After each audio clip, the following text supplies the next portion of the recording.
సందేహం చూద్దామండి. అమ్మ. మధుసూదన్ ఈమెయిల్ ద్వారా రాస్తున్నారు. యోగ శాస్త్రానికి గణపతికి ఉన్న సంబంధం ఏమిటి తెలియజేయగలరు అంటూ రాస్తున్నారు. మనకి యోగ శాస్త్రము అంటే చక్రాలతోటి మొదలవుతుంది. మూలాధార, స్వాధిష్టాన, మణిపూర, అనాహత, విశుద్ధ, ఆజ్ఞ, సహస్రారాది సప్త చక్రాలు మనకి ఉంటాయి. ఈ సప్త చక్రాల్లో కూడా సప్తమ చక్రము సాక్షాత్తు గురువుకి సంకేతమైనప్పుడు షట్చక్రాలు సాధనకి ప్రధానమైనటువంటివి. ఈ షట్చక్రాల్లో మొదటి చక్రము మూలాధారము. అందుకనే మనకి త్యాగరాయస్వామి వారు రాస్తూ కూడా ఆయన కీర్తనలు మూలాధారజు నాదమెరుగుటే ముదముగ మోక్షమురా. ఎవడు ఆ మూలాధారాన్ని తెలుసుకుంటాడో వాడు మోక్షాన్ని పొందినటువంటి వాడు మాత్రమే మోక్షాన్ని పొందగలడు అనే సత్యాన్ని మనకు తెలియపరుస్తారు. శంకరాచార్యుల వారు ఆయన విఘ్నేశ్వరుడు ఎంత అనాది అని చెప్పడానికి మరి పార్వతీ పరమేశ్వర్ల కళ్యాణంలో కూడా విఘ్నేశ్వర పూజ చేశారు కదా.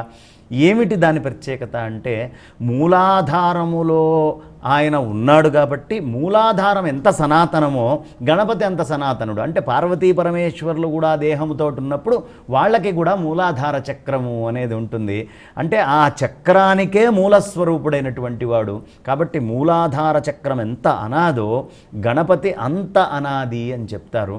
ఇవన్నీ కూడా యోగ శాస్త్రానికి సంబంధించినటువంటివి. అందుకే ముత్తుస్వామి దీక్షితార్ వారు కూడా పురాకుంభ సంభవమునివరా ప్రపూజితం త్రికోణ మధ్యగతం మురార్యాది ప్రముఖాద్యుపాసితం మూలాధార క్షేత్రస్థితం అని చెప్తారు. మూలాధార క్షేత్రములో ఉన్నటువంటి ఓ గణపతి ఎలా ఉంటుంది? అది మూలాధారం త్రికోణాకారంలో ఉంటుంది. ఆ త్రికోణాకారము పసుపు వర్ణంలో ఉంటుంది. ఆ పసుపు వర్ణము ఈ గణపతిది ఎప్పుడైనా సరే ఇందాకే చెప్పుకున్నాం కదా, వర్ణానామాద్యం కపిలహ అని కుంకుమ వర్ణం. అందుకే మనం చూడండి, ఏ పూజ చేసే ముందైనా యోగ సంకేతంగా గుర్తుగా ఒక హరిద్రా గణపతిని త్రికోణాకారంలో చేసి త్రికోణాకారంలో ఆ గణపతిని ముందు పెట్టి ఆయన మీద ఆ త్రికోణాకారంలో ఉన్నది గణపతి కాదండి, ఆ త్రికోణాకారంలో ఉన్నది మూలాధార చక్రము మాత్రమే. దాని మీద ఎప్పుడు బొట్టు పెడతామో అప్పటి నుంచి పూజ ఆపకూడదు. ఆ కుంకుమే గణపతి. ఆ హరిద్రా వర్ణములో ఉన్నటువంటి మూలాధార చక్రం మీద ఈ కపిల వర్ణంలో ఉండేటటువంటి కుంకుమ ఏదైతే ఉంటుందో అది పెట్టడమే గణపతి యొక్క ఆవాహనకి మూలము. అందుకని ఆ మూలాధారములో గణపతిని ప్రతిష్ఠ చేసి ఆ గణపతి దగ్గర నుంచి శక్తి తీసుకున్న తర్వాత ఏం చెప్పారు ఆయన?